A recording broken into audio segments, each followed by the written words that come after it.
মাতৃ সম্মেলন 2025 হেজলডিহা বিবেকানন্দ সেবা সমিতির উদ্যোগে জয়পুর ভাস্করানন্দ মঞ্চে প্রায় 1 থেকে 1,500 ভক্তদের সমাগমে সাড়ম্বরে উদযাপিত হল শ্রীরামকৃষ্ণ আশ্রম হেজলডিহা বিবেকানন্দ সেবা সমিতির উদ্যোগে মাতৃ সম্মেলন 2025। আজ 27শে জুলাই জয়পুর ভাস্করানন্দ মঞ্চ সেজে উঠেছিল জাঁকজমকপূর্ণভাবে। প্রদীপ প্রজ্বলন, ভক্তদের সমাগম আর মাতাজিদের উপস্থিতিতে সার্থকভাবে সম্পন্ন হলো মাতৃ সম্মেলন। কেউ এসেছেন পাঁশকুড়া থেকে, কেউ রানীগঞ্জ, তবে বাদ পড়েনি কলকাতার ভক্তদেরও। অর্থাৎ রাজ্যের বিভিন্ন জেলার মানুষ আজ হেজলডিহা বিবেকানন্দ সেবা সমিতির ডাকে সাড়া দিয়ে পর্যটন কেন্দ্র জয়পুর ব্লকে উপস্থিত হয়ে দেহ মন এক করে মাতাজিদের বক্তব্য শুনে শিক্ষা পেয়েছেন, মানবতার শিক্ষা, যা কাজে লাগবে সমাজে চলার পথে। এমনটাই বলেছেন আশ্রমের প্রতিষ্ঠাতা সম্পাদক বিকাশ পালোধি। সমস্ত ভক্তদের জন্য যথেষ্ট টিফিনের আয়োজন করা হয়েছিল ওই আশ্রমের পক্ষ থেকে। এছাড়াও অতিথিদের জন্য ছিল দুপুরের আহারের ব্যবস্থা। একদিকে যুক্তিযুক্ত রামকৃষ্ণদেব, সারদা মা ও স্বামী বিবেকানন্দের জীবন আদর্শের স্মৃতিচারণ করতে উপস্থিত ছিলেন বিখ্যাত লেখিকা পিয়াসী সেন বাগচি, পূজনীয়া প্রবাচিকা অখিলা প্রাণা মাতাজি ও পূজনীয়া প্রবাচিকা আপ্ত কামা প্রাণা মাতাজিরা। অন্যদিকে বিভিন্ন ভক্তিগীতি শিল্পীদের সঙ্গীতে সুরে সুর ভরে উঠেছিল জয়পুর ভাস্করানন্দ মঞ্চ, তা বলার অপেক্ষায় রাখে না। বর্তমান সময়ের কথা গুরুত্ব দিয়ে গুরুত্বপূর্ণ মতামত প্রদান করেছেন মাতাজি সহ লেখিকা। তবে সার্বিক মাতৃ সম্মেলনে আসলেই কি হয়েছে, কেন মাতৃ সম্মেলন গুরুত্বপূর্ণ, তা নিয়ে যেমন ক্যামেরার সামনে বক্তব্য দিয়েছেন তারা, ঠিক তেমনি আশ্রমের প্রতিষ্ঠাতা সম্পাদক বিকাশ পালোধিও বাদ পড়েননি। তবে মাতৃ সম্মেলনের বিষয় ছিল শ্রীমা প্রাচীন আদর্শের শেষ প্রতিনিধি এবং শ্রীমা ও রামকৃষ্ণ ভাবধারার মহীয়সী নারীগণ বলে খবর। চলুন কি বলছেন তারা, শুনবো বিস্তারিত। কৃষ্ণ সংঘ এদের উদ্যোগে এই মাতৃ সম্মেলন হয়েছে। এখানে আপনারা দেখেছেন যারা বক্তব্য রেখেছেন সবাই মহিলা, দুজন সন্ন্যাসিনী এবং আমিও বক্তব্য রেখেছিলাম, ওনারা বলেছিলেন। তা মাতৃ সম্মেলনে যারা অংশগ্রহণ করেন তারা সবাই মহিলা, এবং যদিও ভক্তরাও পুরুষ মহিলা মিশিয়েই। আর এখানে মুখ্য ভূমিকায় মাতা ঠাকুরন, যদিও ঠাকুরমা স্বামীজির সম্মেলন এটা, কিন্তু আমরা সবাই মায়ের ওপরই বলেছি। আপ্তকামপ্রাণা মাতাজি মায়ের জীবনের একটা দিক নিয়ে বলেছেন ত্যাগ। আমি বলেছি মা এবং মায়ের যারা সঙ্গিনী, যোগিন মা, গোলাপ মা, গৌরী মা, গোপালের মা, এদের নিয়ে। তাই মাতৃ সম্মেলনে নারী জাতির প্রতি আমরা একটা শ্রদ্ধার্ঘ্য নিবেদন করছি মাতৃ সম্মেলনের মাধ্যমে। প্রথমত মাই এখানে কেন্দ্রবিন্দু। আমরা মায়েরা বলছি এবং সারদা দেবীকে নিয়ে বলছি, এবং সারদা দেবীর সঙ্গে যারা ছিলেন সঙ্গিনী, তাদের জীবনের গুরুত্ব কতটা সেটা নিয়েও আমরা আলোকপাত করার চেষ্টা করছি। অবশ্যই বার্তা এটা তাদের জীবনের ত্যাগ তিতিক্ষা, বিশেষ করে মায়ের সাহচর্যে এসে তাদের যে উত্তরণ। মা তো স্থূল শরীরে নেই এখন, কিন্তু সূক্ষ্ম শরীরে আছে। আমরা যদি মায়ের বই পড়ি, অনুধ্যান করি, মা যা বলে গেছেন সেগুলি যদি আমরা জীবন চর্চায় আনি, অবশ্যই আমাদের জীবনে উত্তরণ ঘটবে। সেটাই বার্তা। আমার নাম পিয়াসী সেন বাগচি। আমি বিভিন্ন রামকৃষ্ণ মঠ মিশনে ঠাকুরমা স্বামীজির কথা বলি এবং একটু লিখি। ছিল মাতৃ সম্মেলনের, এটা খুব সাকসেসফুল হয়েছে। 400-র উপরে মায়েরা এসে উপস্থিত হয়েছিল। এটা আমরা প্রতি বছর একটা প্রোগ্রাম করি বিভিন্ন জায়গাতে। এবছর এটা দিচ্ছিল 27শে জুলাই, এটা এই ভাস্কর মঞ্চে হলো। তাতে ওই দুজন মাতাজি এসেছিলেন, আমাদের শিওরে অধ্যক্ষ মাতাজি অখিল পানাজি এবং প্রভাজিকা অখিল পানাজি, এবং নিবন্ধ পত্রিকার সম্পাদিকা প্রভাজিকা আপ্তাকা আমার বানাদেজি এবং পিয়াসী বাগচি অধ্যাপিকা, ওরা এসেছিলেন। এবং প্রায় সুন্দরভাবে বক্তৃতা হলো। 3টে আরম্ভ হয়েছিল, 5:30 পৌনে 6টায় শেষ হয়েছে।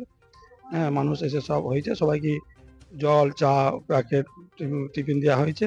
সবাই খুশি হয়েছে। মায়ের ভাব প্রচার হলো, মায়ের বিভিন্ন জীবনী নিয়ে আলোচনা হলো। সবাই খুশি আনন্দিত বাড়ি যাচ্ছে সবাই। বার্তা মায়ের জীবনী, মায়ের ত্যাগ, মায়ের ঠাকুরের ত্যাগ, এই বিষয়ে যে বিষয়গুলি ছিল সেই বিষয়ে আলোচনা হয়েছে। আমাদের সচেতন হতে হবে, ত্যাগ সম্বন্ধে সজাগ হতে হবে, মায়ের জীবনীগুলি বাণীগুলি সজাগ রাখতে হবে। এই বার্তা নিয়ে যাচ্ছে সব। যদি করতে পারে তো সার্থক হবে আমাদের এইসব করা। আসলে দেখি যে কোনো একটা সম্মেলন আমরা করি বছরে, যুব ভক্ত সম্মেলন, মাতৃ সম্মেলন, যুব সম্মেলন, এরকম আমরা নিজেদের আশ্রমে অডিটোরিয়াম হওয়া আছে করি, তার সঙ্গে বাইরে বাইরে যাচ্ছি।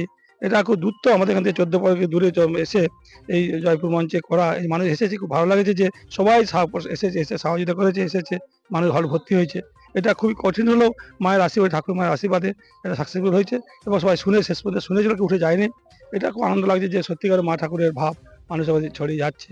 এটা আমাদের যে ভাব পরিষদ আছে তার অঙ্গ হিসাবে আমরা করছি। 400-র উপরে, 420 পিসের মধ্যে এসেছিল। পরের ভিড়ে যা ঢুকেছে 400 মধ্যে ছিল, তা বাকি অনেক বাইরে বসছিল, আমাদের সব ছিল এরকম 400-450 মতন হবে। আমার নাম বিকাশ পালদি, সম্পাদক। আজকের সমাজে আমরা চারদিকে এত অবক্ষয়ের ছবি দেখি, কত সময় মন ভেঙে যায় কত ঘটনায়।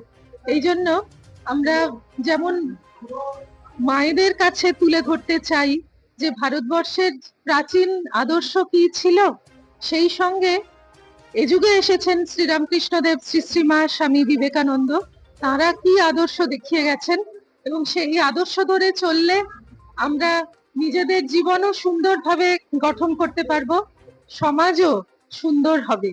সেই আদর্শ সকলের কাছে পৌঁছক, এইটা আমরা চাই।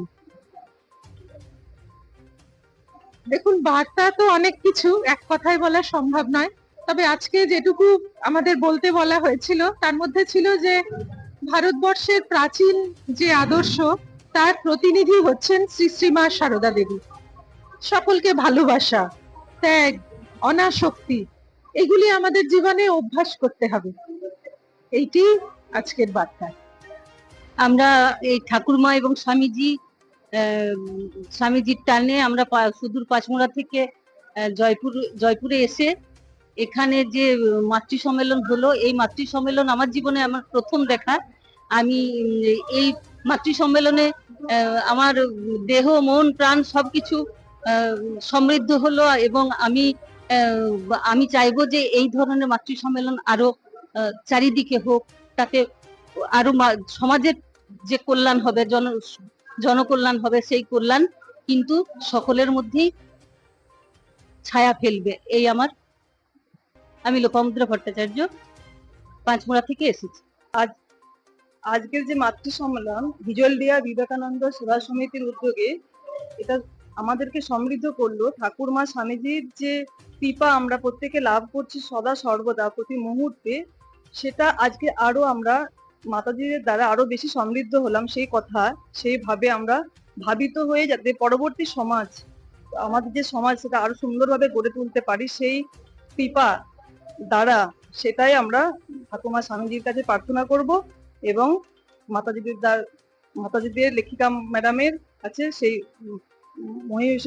মাতাজিদের কাছে আমাদের সশস্ত্র নিজের মনের দিক থেকে অনেক বেশি সমৃদ্ধ হওয়া যায়, মন শক্তিশালী হয়, তাদের জীবনই আমাদেরকে আরো বেশি দৃঢ় করে কিভাবে সমাজে চলতে হবে, সমাজটাকে কিভাবে সুন্দর করে রাখা যায়, একটা সমাজ সুন্দর কিভাবে গড়ে তোলা যায়, সেটা মা তার জীবন দিয়ে, তার কাজের দ্বারা আমাদেরকে শিখিয়ে দিয়ে গেছেন। তার অনুভব দিয়ে আমরা সেগুলো যতটুকু আমাদেরকে কৃপা করবেন এবং সেই শিক্ষা নিয়ে আমরা যাতে এগিয়ে চলতে পারি, এটাই।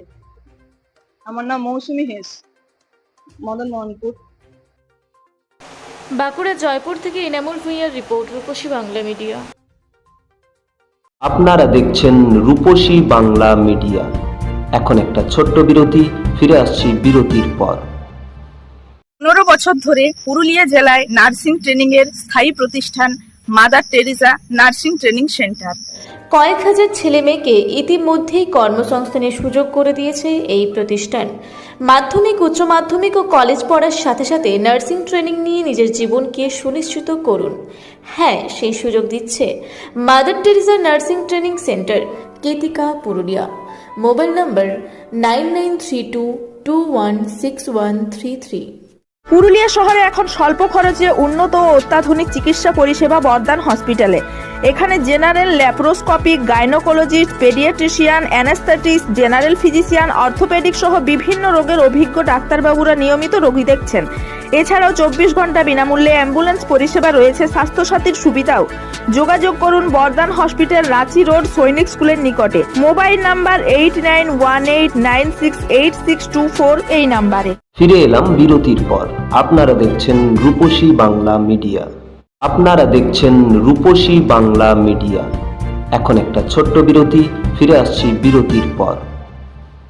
সারৈকেল্লা খরসোয়া জেলার সুবিখ্যাত কবিরাজ ভদ্রসেন ভকত TB, filaria, sugar, tumour, Baat, ধাতু, এক্সিমা, দাঁতের রোগ, কানের রোগ, গুপ্ত ও যৌন রোগ ইত্যাদি চিকিৎসা করেন। এখন নিয়মিত চেম্বার করছেন প্রতি সোমবার বান্দোয়ানে, শুক্রবার বড়াবাজারে সারগোতে, রবিবার এঁচাগড় থানার টিকর গ্রামে, মঙ্গলবার রাজনগর থানার কেন্দ্রমন্ডিতে, বৃহস্পতিবার নিমডি থানার রঘুনাথপুরে। বিস্তারিত জানতে যোগাযোগ করুন 7368034266 এই নম্বরে। পুরুলিয়ায় পাত্রপাত্রী যোগাযোগের একমাত্র বিশ্বস্ত প্রতিষ্ঠান বিবাহ পরিচয়। আপনার মনের মতো জীবনসঙ্গী খুঁজতে আপনার পাশে রয়েছে বিবাহ পরিচয়। তাই আর দেরি না করে আজই যোগাযোগ করুন বিবাহ পরিচয়, municipality commercial complex, 2nd floor, Chaibasa road, opposite PWD office, Purulia. Mobile নম্বর 9232440272 অথবা 8370970472। ফিরে এলাম বিরতির পর। আপনারা দেখছেন রূপসী বাংলা মিডিয়া।